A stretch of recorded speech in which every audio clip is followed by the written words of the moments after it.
Hello guys, welcome back to my YouTube channel. और आज मैं आपके साथ लेके आया हूँ एक बहुत ही जबरदस्त ट्रेडिंग फर्म का रिव्यू। जी हाँ, मैं बात कर रहा हूँ इन्फिनिटी फॉरेक्स फर्म की। आपके सामने इस वक्त एक स्क्रीनशॉट भी मैं दिखा रहा हूँ, मेरे स्टूडेंट्स का विड्रॉ है ये। तो डेफिनेटली फिलहाल तक ये विड्रॉ के अंदर भी किसी किस्म का इसके अंदर इशू नहीं है और बहुत जबरदस्त तरीके से इस फर्म्स की रूल्स एंड रेगुलेशंस बहुत अच्छी हैं।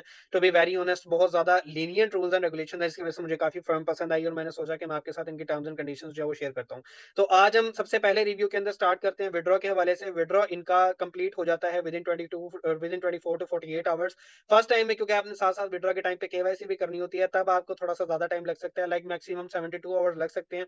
लेकिन नॉर्मली 24 टू 48 आवर्स के अंदर आपको इनका विड्रॉ रिसीव हो जाता है। तो विड्रॉ के मामले के अंदर राइट नाउ ये काफी अच्छे जा रहे हैं और अभी तक कोई किसी किस्म का इशू रिपोर्टेड नहीं है। अगर हुआ तो definitely we will tell you in our profit section. बाकी बात करते हैं इसकी रूल्स की। ये मेरा डिस्कॉर्ड का अपना ग्रुप है, इसका लिंक आपको मिल जाएगा थंबनेल के ऊपर। जो क्यूआर होता है वहां से भी आपको मिल जाएगा या चैनल की अबाउट के अंदर से आपको मिल जाएगा। आप उसको स्कैन करके ज्वाइन कर सकते हैं इस ग्रुप के अंदर। और यहाँ पे आपको जो प्रॉप फर्म से रिलेटेड रूल्स एंड रेगुलेशंस हैं वो काफी डिटेल के अंदर मिल जाती हैं। उसके अलावा डेली बेसिस के ऊपर आपको सिग्नल्स मिलते हैं जिसके ऊपर हम बहुत ज्यादा प्रॉफिट जो है वो अर्न करते हैं। और मेरे स्टूडेंट स्पेशली मेरे अपने सिग्नल्स को फॉलो करके डेली बेस के ऊपर प्रॉप फंड से ठीक ठाक किस्म का प्रॉफिट जो है वो अर्न करते हैं। तो आई वुड रिक्वेस्ट यू कि आप इसको देख के ज्वाइन जरूर कीजिएगा। बहरहाल चलते हैं हम अपने रूल्स की तरफ। तो जैसा कि मैंने आपको लास्ट टाइम कोर्टेना के रूल्स एंड रेगुलेशंस के बारे में सब कुछ बताया था और उसकी वीडियो भी पोस्टेड है। आज मैं आपको इन्फिनिटी के रूल्स एंड रेगुलेशंस के बारे में बताने जा रहा हूं, जो कि बहुत इंपॉर्टेंट है आपके लिए सुनना, क्योंकि लोग अक्सर फॉरेन से अकाउंट तो ले लेते हैं, रूल्स एंड रेगुलेशंस उन्हें नहीं पता होता और बार बार अपना लॉस करते हैं, जिसकी वजह से उनको काफी नुकसान होता है। तो हमने उससे बचना है, हमने आपको गाइड करना है। देखिए, मैक्सिमम जो आप कैपिटल गेन कर सकते हैं इन्फिनिटी फॉरेक्स के अंदर, वो 2 मिलियन तक का कैपिटल आप गेन कर सकते हैं। मैं आपको थोड़ा सा दिखा दूं, ये इन्फिनिटी फॉरेक्स फंड्स वालों की साइड है, ठीक है। यहाँ पे आप अगर कोई मैक्सिमम कैपिटल गेन कर सकते हैं तो $2 मिलियन तक जो है वो आप कैपिटल गेन कर सकते हैं। लेकिन वो आपने जो है वो इस तरीके से करना है कि आपने छोटे छोटे अकाउंट जो है वो बाय कर लेने हैं, ठीक है।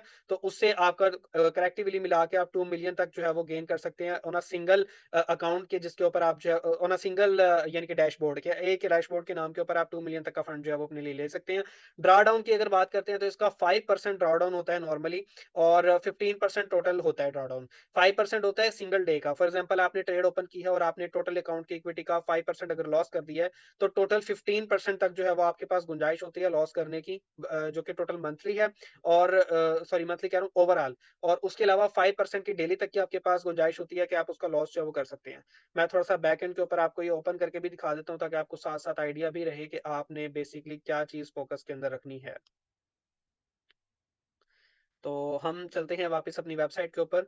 यहाँ पर जिस तरीके से आप देख सकते हैं कि डिफरेंट लेवल के आपके पास अकाउंट्स हैं वो अवेलेबल हैं। इसके अंदर टारगेट है सिंगल फेज अकाउंट, इसका जो है वो होते हैं, आपको ऑफर कर रहे हैं ये। इसके ऊपर आपके पास HFT लिमिटेड और दूसरा आपका HFT एल्गो, ये दो टाइप्स के आपको अकाउंट मिलते हैं। अब इसके अंदर जो HFT लिमिटेड अकाउंट है उसके अंदर हम आपको अकाउंट फॉरन से सिंगल डे के अंदर क्लियर करके दे सकते हैं। हम अकाउंट पासिंग सर्विसेज प्रोवाइड करते हैं, जिससे बहुत नॉमिनल फंड के अंदर आपको ये अकाउंट के ऊपर मेहनत नहीं करनी पड़ती, आपका अकाउंट फौरन से पास होकर आपको मिल जाता है। जो इसके अंदर HFT लिमिटेड वाले अकाउंट हैं, उन अकाउंट्स के ऊपर आप जो है वो सिंगल डे के अंदर हमसे अकाउंट पास करवा सकते हैं। जो HFT एल्गो वाले अकाउंट हैं, वो अकाउंट आपके पास जो है वो उसके अंदर आपको 10 दिन पहले ट्रेडिंग करनी पड़ती है, फिर उसके बाद जाके आप कर सकते हैं। जो एल्गो एवोल्यूशन है ना, इसके अंदर दो किस्म के अकाउंट्स हैं। एक है HFT लिमिटेड है। लिमिटेड वाले के अंदर आपके no minimum trading days required है, आप उसी दिन अकाउंट लें, हमसे उसी दिन अकाउंट क्लियर करवाएं। और या खुद भी अगर करना चाहते हैं तो सेम डे के ऊपर आप अकाउंट क्लियर करें और फौरन आपको लाइव अकाउंट मिल जाएगा और फिर आप उसके ऊपर ट्रेड कर सकते हैं। जो एल्गो एवोल्यूशन है, ये थोड़े अकाउंट सस्ते हैं, ठीक है, लेकिन इसके अंदर मिनिमम ट्रेडिंग डेज है जो 10 है और 10 ट्रेडिंग डेज के बाद आप वो सारा काम जो है कर सकते हैं। इस तरीके से ये वाला जो अकाउंट है थोड़ा सा आपको इनिशियल में कम पैसे पड़ जाते हैं, लेकिन एट द एंड इसका बेनिफिट ये होता है। और दूसरे वाले का भी मैं आपको बता चुका हूँ कि आप उसको सेम डे में पास करवा के हमसे ट्रेडिंग जो है उसके ऊपर स्टार्ट करवा सकते हैं। मिनिमम ट्रेडिंग डेज आपके पास जब लाइव अकाउंट आ जाएगा तो फिर दोनों लाइव अकाउंट के ऊपर 10 डेज मिनिमम आपको ट्रेडिंग करनी पड़ेगी। और 10 डेज ट्रेडिंग करने के बाद ही आप उसके अंदर से विड्रॉ करवा पाएंगे, ठीक है। उसके अलावा 10 डेज आपको मिनिमम ट्रेडिंग करनी पड़ेगी फर्स्ट विड्रॉ के लिए। सेकंड विड्रॉ से ऑनवर्ड जो है वो आप अगर 5 डेज ट्रेडिंग भी कर लेते हैं तो आपका सारा सिस्टम जो है वो ठीक रहेगा और आप उसके ऊपर काम कर सकते हैं। उसके अलावा सेम डे लाइव अकाउंट की डिलीवरी है, यानी अगर आप टेस्ट पास कर लेते हैं तो आपको सेम डे के ऊपर अकाउंट डिलीवर हो जाता है। KYC at the time of पे आउट, आप केवाईसी तब कर रहे होते हैं जब आपका पहला पे आउट जो है वो आने वाला होता है। तो उसके अंदर आपको फर्स्ट पे आउट के अंदर, जिस तरह मैंने बताया, थोड़ा सा टाइम लग जाएगा 72 घंटे का, लेकिन वरना आपको ओवरऑल पे आउट जो है इसके ऊपर अच्छे और सही तरीके से मिलते रहते हैं। न्यूज़ ट्रेडिंग इसके ऊपर टोटली अलाउड है, जिससे मैं पर्सनली काफ़ी ज़्यादा इंप्रेस्ड हूँ, क्योंकि न्यूज़ के ऊपर बहुत ज़्यादा प्रॉफ़िट्स लोग सिक्योर करते हैं, बहुत अच्छी ट्रेडिंग हो जाती है उस वक़्त पे। तो आप न्यूज़ ट्रेडिंग इसके ऊपर डेफ़िनिटली कर सकते हैं, कोई रिस्ट्रिक्शन नहीं है कि 10-11 मिनट पहले और आगे पीछे ये वाला सीन, उस तरह का कुछ भी नहीं है। आप बिल्कुल आराम से बड़े ज़बरदस्त तरीके से कर सकते हैं। कोर्टाना में ये चीज़ नहीं मिलती आपको, कोर्टाना में आपको वेट करना पड़ता है, लेकिन कोर्टाना के ऑन द अदर हैंड दूसरे बेनिफिट्स हैं। वो अगर आपने जानने हैं तो आप कोर्टाना वाली वीडियो देख सकते हैं, लेकिन इसके अंदर आपको न्यूज़ ट्रेडिंग टोटली अलाउड है। प्रॉफिट शेयर इसके अंदर 60% है फॉर द फर्स्ट 3 पेआउट्स, यानी जो आपके पहले 3 पेआउट्स हैं, तीनों पेआउट्स के ऊपर आपको 60% प्रॉफिट आपके अकाउंट के अंदर मिल जाता है, ठीक है? उसके अलावा फर्दर सो ऑन, यानी 3 पेआउट्स के बाद जितने भी पेआउट्स आपके निकलेंगे, उन सब का आपको 80% तक प्रॉफिट मिलेगा। टू बी ऑनेस्ट मुझे ये बात अच्छी लगी कि इनके इनिशियल पेआउट्स 50% नहीं है, जो कि नॉर्मली ब्रोकर्स के होते हैं, इनके 60% है, तो आई पर्सनली लाइक दैट। लेकिन ऑन द अदर हैंड दूसरे ब्रोकर्स जो हैं वो सेकंड पेआउट से ही आपको बहुत अच्छी परसेंटेज यानी 70% देना स्टार्ट कर देते हैं, तो मामला ले दे के उधर आ जाता है। लेकिन फर्स्ट पेआउट अच्छा मिल जाना, इट्स वेरी गुड, और ये अट्रैक्टिव है, थोड़ा-सा लुक्रेटिव भी लगता है। Weekend holding is allowed, weekend holding totally allowed है। आपको किसी भी किस्म की उसके ऊपर रिस्ट्रिक्शन नहीं है कि आप इनको बताएँगे और ये वो करेंगे। नॉर्मली दूसरे ब्रोकर्स के अंदर या दूसरे जो प्लेटफ़ॉर्म्स होती हैं उसके अंदर आपको बताना पड़ता है पहले कि हम ये ट्रेड को वीकली होल्ड करने लगे हैं, उनको मेल करनी पड़ती है। लेकिन यहाँ पे आपको ऐसा कुछ नहीं करना पड़ता। अनलिमिटेड लेयर्स आप इसके ओपन ओपन कर सकते हैं, लेकिन आपने करना ये है कि एक लेयर ओपन करने के बाद सेकंड लेयर को आपने 30 सेकंड के गैप के बाद ओपन करना है। अगर आप 30 सेकंड के बाद के गैप के बाद सेकंड लेयर ओपन करते हैं, तो आपकी पूरी ट्रेड काउंट होगी वो, और आपके जो एक कंसिस्टेंसी रूल होता है उसको डिस्टर्ब नहीं करेगी। लेकिन अगर आप 30 सेकंड से पहले कर लेते हैं, तो वो दोनों लेयर्स को इसको जम करके एक में देखेगा। देखिए थोड़ा-सा ना टेक्निकल पॉइंट है, मैं आपको डिटेल में बता देता हूँ। आपकी अगर एक रेंज बनती है, लेट्स से कि आपकी रेंज बनती है 0.25 स्टैंडर्ड से लेके 2 स्टैंडर्ड लॉट तक। अब फॉर एग्जांपल आप यहाँ पर 2 ट्रेड्स ओपन, आपकी जो आप यहाँ पर आपका कंसिस्टेंसी रूल जो है वो ये बनता है कि 0.25 से लेके 2 स्टैंडर्ड लॉट तक आपने ओपन करना है। आप अगर 1 स्टैंडर्ड ओपन कर देते हैं, ठीक है? या 1.5 स्टैंडर्ड अगर आप ओपन कर देते हैं, ठीक है? और फिर आप 30 सेकंड बाद दोबारा 1.5 स्टैंडर्ड ओपन करते हैं, तो आपकी जो टोटल स्टैंडर्ड हो जाएँगी, ये वैसे तो 3 हो जाएँगी, लेकिन क्योंकि ये 2 अलग-अलग ट्रेड्स का 1.5 स्टैंडर्ड है, तो ये आपके कंसिस्टेंसी रूल को इफेक्ट नहीं करेंगी। लेकिन अगर आप सब्सिक्वेंटली यानी आप फौरन एक साथ जो है वो दोनों ट्रेड्स ओपन कर देते हैं, तो ये आपके कंसिस्टेंसी रूल से बाहर चला जाएगा। ये दोनों ट्रेडें एक ही को कंसीडर होके चला जाएगा और आपका कंसिस्टेंसी रूल खराब हो जाएगा। इससे आपने ये काम अवॉइड करना है। अगर जिन लोगों को कंसिस्टेंसी रूल का नहीं पता, उनको मैं अभी बता देता हूँ, वो टेंशन ना लें, उनको फिर ये पॉइंट दोबारा से समझ आ जाएगा। वीडियो को आप रिमाइंड करके देख लीजिएगा, आपको आइडिया हो जाएगा। हेजिंग इसके ऊपर टोटली अलाउड है। आप जितना मर्ज़ी जैसे मर्ज़ी हेजिंग कर सकते हैं, बस आपने कंसिस्टेंसी रूल को मेंटेन करना है, पहली बात। और दूसरी बात ये है कि आपने अलग-अलग अकाउंट के ऊपर पैरेलल में नहीं हेजिंग करनी, आपने सिंगल अकाउंट के अंदर ही हेजिंग करनी है, अगर आप करते हैं इसको।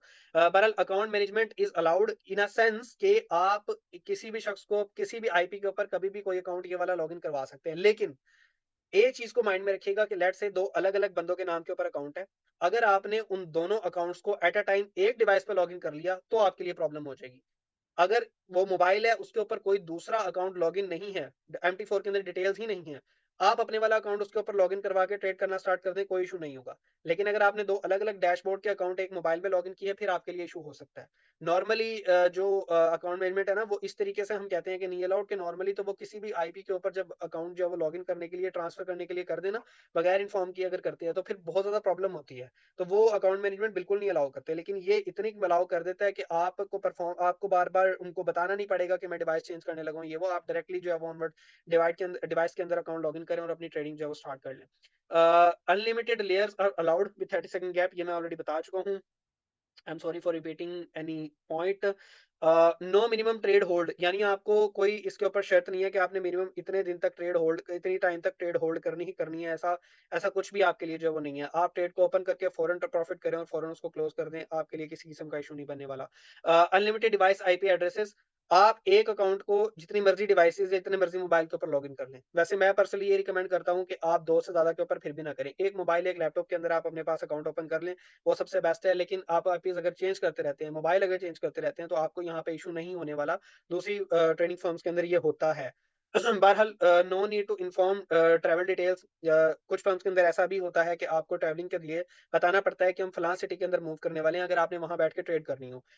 इन्फिनिटी फॉरेक्स के अंदर आपको ये करने की कोई ज़रूरत नहीं है। कंसिस्टेंसी रूल अगेन वही 25 टू 200% का होता है। देखें, कंसिस्टेंसी रूल इस तरीके से होता है कि अगर आपके पास $1,00,000 का अकाउंट है, आप अपने पास ये लिख लीजिएगा, आप फिर उसको रेशियो प्रोपोर्शन के थ्रू दूसरे अकाउंट्स के ऊपर भी जज कर सकते हैं। लेट्स से आपके पास $1,00,000 का अकाउंट है। वन स्टैंडर्ड लॉट 50 पिप्स के लिए अगर आप ओपन करते हैं तो वो नॉर्मली $500 तक का प्रॉफिट या लॉस आपको देती है टीपीएसएल के ऊपर। अब अगर आप अपना एक कंसिस्टेंसी रूल जनरेट करना चाहते हैं, तो मैं आपको रिकमेंड करूँगा कि आप 1 लाख वाले अकाउंट के ऊपर वन स्टैंडर्ड लॉट की ही बार-बार ट्रेड ओपन करें और ट्रेड क्लोज़ करें शुरू के दिनों में, ताकि आपके कंसिस्टेंसी रूल 1 वीक के अंदर डेवलप हो जाए। आप जब इस तरीके से कर लेंगे, तो उसका 0.25 और 200% सॉरी 25% और 200% ये आपका कंसिस्टेंसी रूल बनेगा। यानी फर्दर आप ट्रेड इस तरीके से कर पाएँगे कि आप अगर 0.25 स्टैंडर्ड लॉट ओपन कर लें और 2 स्टैंडर्ड लॉट भी ओपन कर लें, तो 2 स्टैंडर्ड लॉट तक ज़्यादा से ज़्यादा और 0.25 अगर आप ओपन कर लें कम से कम, तो आपका वो चीज़ कंसिस्टेंसी रूल के अंदर ही रहेगा, आपका उससे कंसिस्टेंसी रूल डिस्टर्ब नहीं होगा। ये चीज़ बड़ी इंपॉर्टेंट है, लोगों को समझ नहीं आती और लोग अपना लॉस करते हैं। तो ये कंसिस्टेंसी रूल होता है कि आपने 1 लाख वाले अकाउंट के ऊपर अगर 1 स्टैंडर्ड लॉट के साथ चल रहे हैं, तो उसका मिनिमम आप 0.25 बाद में ओपन कर सकते हैं, मैक्सिमम आप 2 ओपन कर सकते हैं। फिर आपने उस सारी गुंजाइश को डिवाइड करना होता है अपनी लेयर्स के अंदर कि आपने कितनी लेयर्स के अंदर क्या-क्या करना है और फिर उस हिसाब से आपने चलना होता है, ठीक है? वो सारी चीज़ें आपके साथ हैं। उसके अलावा ये कि 33% रूल पे आउट रूल फॉर एग्जांपल आपने प्रॉफिट किया है और आपका प्रॉफिट हुआ है $1000 तो $1000 आपका विथड्रॉएबल तब होगा जब वो कम से कम 4 डिफरेंट ट्रेड से बना हो और उनमें से कोई भी ट्रेड जो है वो इस तरह की ना गई हो कि जिसका विथड्रॉ आपका 33% बना है। फॉर एग्जांपल आपका अगर $1000 प्रॉफिट है ना, तो उस $1000 में से कोई एक सिंगल भी ट्रेड ऐसी नहीं होनी चाहिए, जिसके ऊपर आपका जो विथड्रॉ है, जिसके ऊपर आपका जो प्रॉफिट है, वो $330 बना हो। किसी में 250 बन गया, किसी में 200 बन गया, किसी में 300 बन गया, किसी में 400 बन गया और कलेक्टिवली वो मिला के 1000 बन गया। तो उस तरीके से आप अगर विथड्रॉ करते हैं, तो फिर वो आपका विथड्रॉ ईज़िली हो जाएगा। अदरवाइज़ आपके अकाउंट के लिए आपको उस स्पेसिफिक ट्रेड के अंदर प्रॉब्लम हो जाएगी, जिस ट्रेड के अंदर विथड्रॉ सबसे ज़्यादा होगा, ठीक है? इस चीज़ को आपने फ़ोकस के अंदर रखना है। बहरहाल ये कुछ रूल्स एंड रेगुलेशंस थे इन्फिनिटी फॉरेक्स फंड से लेके मैंने आपको नीचे कोर्टेना की भी डिटेल्स शेयर की हैं, वो अलग तरीके से मुझे काफ़ी ज़्यादा पसंद है, ये मुझे अलग तरीके से काफ़ी पसंद है। इसके अंदर टोटल जो मज़ेदार सबसे सबसे अच्छी जो टर्म्स एंड कंडीशन इसके अंदर जो मुझे लगती हैं, वो ये हैं कि आपको 15% तक का ड्रॉडाउन ये प्रोवाइड करते हैं। 15% तक का drawdown is a very big drawdown. आपको बहुत अच्छा ड्रॉडाउन प्रोवाइड कर रहे हैं। सिंगल फेज अकाउंट्स के अंदर बहुत अच्छा ये ड्रॉडाउन है। उसके अलावा दूसरे नंबर पे जो इम्पोर्टेंट चीज़ है कि आपको आईपीज़ का इश्यू नहीं होता और तीसरे नंबर पे जो इम्पोर्टेंट चीज़ है वो आपको ये है कि आपको न्यूज़ ट्रेडिंग टोटली अलाउड होती है। तो ये ओवरऑल बहुत अच्छी चीज़ें हैं। एंड पे मैं आपको थोड़ा-सा रिव्यू दे देता हूँ अपने डिस्कॉर्ड के सर्वर का। तो गाइज़ ये मेरा डिस्कॉर्ड का जो है वो सर्वर है और let me just show you इसको मैं रन कर रहा हूँ अल्हम्दुलिल्लाह काफ़ी टाइम से और इसके अंदर मैं सिग्नल्स वगैरह भी प्रोवाइड करता हूँ और सिग्नल्स प्रोवाइड करने के बाद उसके ऊपर जो प्रॉफिट्स वगैरह हमें हमें होते हैं वो भी मैं आपको फुल डिटेल के साथ शेयर करता हूँ कि मैंने जहाँ-जहाँ से मार्केट को बाय या सेल करने का बोला होता है मैं वहाँ-वहाँ से मार्केट को बाय एंड सेल करवाता हूँ और मैं हर चीज़ आपको गाइड कर रहा होता हूँ। डिस्कशंस के अंदर कोई भी शख्स जिसको कन्फ्यूजन हो रही होती है किसी भी किस्म की उसको मैं खुद पर्सनली हैंडल कर रहा होता हूँ और मैं गाइड कर रहा होता हूँ कि आपने क्या चीज़ किस तरीके से हैंडल करनी है। तो आप इसको लाज़मी जॉइन कीजिएगा। That's all for today. Thank you very much. Take care. अल्लाह हाफ़िज़।